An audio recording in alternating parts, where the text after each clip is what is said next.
Missouri traveling to Georgia.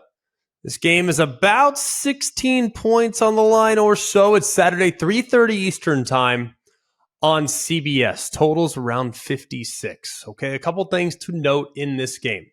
One, Georgia's getting just a little bit healthier. You're going to say, wait, hang on a second. They're without Brock Bowers. Understandably so, he's still the headliner. That's not changing. Brock Bowers changes the game every time he's on the field. Barring some miraculous recovery, I don't anticipate him back until at least next week, potentially even later than that. So Brock Bowers won't be available, but a couple guys that will be. Running back Kendall Milton is bounced back, had a little bit of a knee injury against Vanderbilt. Offensive tackle Xavier Truss is back from an ankle injury. Got hurt on the exact same play as Kendall Milton. They also get back Lawson Lucky and Pierce Sperlin at tight end to help kind of accommodate Brock Bowers' absence. Then Ladd McConkey, coming off of arguably his best game of the year, looking like he's going to be full go from this point forward. That's a huge positive for Georgia.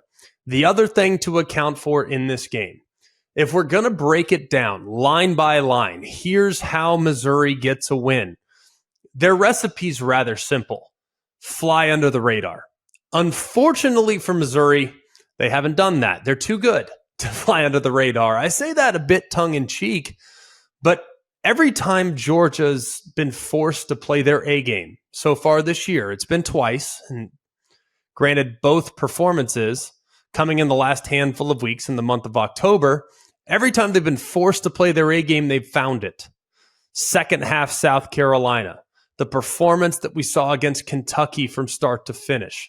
The performance after the first drive that we saw against Florida. If Georgia respects you, you're in trouble. I would imagine, based on how things went last year, Missouri has Georgia's full attention. Here's how Missouri can potentially make it interesting. If you're going to beat Georgia, if you're going to beat a Kirby Smart style defense, or even dating back to the time that he was with Nick Saban in Alabama, if you look at the last 10 years, 15 years of him in college football, it really comes down to whether or not you win your one-on-one matchups. You have to win one-on-one matchups because more often than not, Georgia sits there and looks at the plan defensively and says, well, we have better players. We'll take our chances. Our guy against your guy, I think we're going to win those one-on-one matchups more often than you're going to win them, so we're going to probably win the game. But Missouri does have the weapons to be able to take advantage of some of those one-on-ones in the back end. Luther Burden's second in the SEC and fifth in all of college football with 905 receiving yards this year. He needs to be at his very best. This has to be the best performance of his career if Missouri is going to pull the upset. He's going against elite competition. Luther Burden has aspirations of playing in the NFL. And if I'm an NFL scout, what's the first tape I'm going to pull when evaluating whether or not Luther Burden can transition to the next level? Probably going to be the Georgia tape. He's going to be going against the top tier guys on the national stage with an opportunity to make a statement, but he cannot do it alone. Georgia will do whatever they have to do to make sure that Luther Burden doesn't exclusively beat them. So what does that mean? Theo Weiss, the number 2 wide receiver, and Mookie Cooper, the number 3 wide receiver, they're going to have to make some plays as well. Brady Cook, the quarterback, is going to have to be as accurate as he's ever been, especially on some of the downfield passing attack. And on third down, against Georgia, especially at home, I want you guys to watch this. Watch Georgia when they get into a 1st and 10 situation at home. They don't do this on the road. Their linebackers, whether it be Dumas Johnson or Smail Munden, they'll walk up to the line of scrimmage and they'll say, move. And you'll see the defensive line shift really quickly. Several times this year, we've seen offensive players flinch as a result of that defensive shift.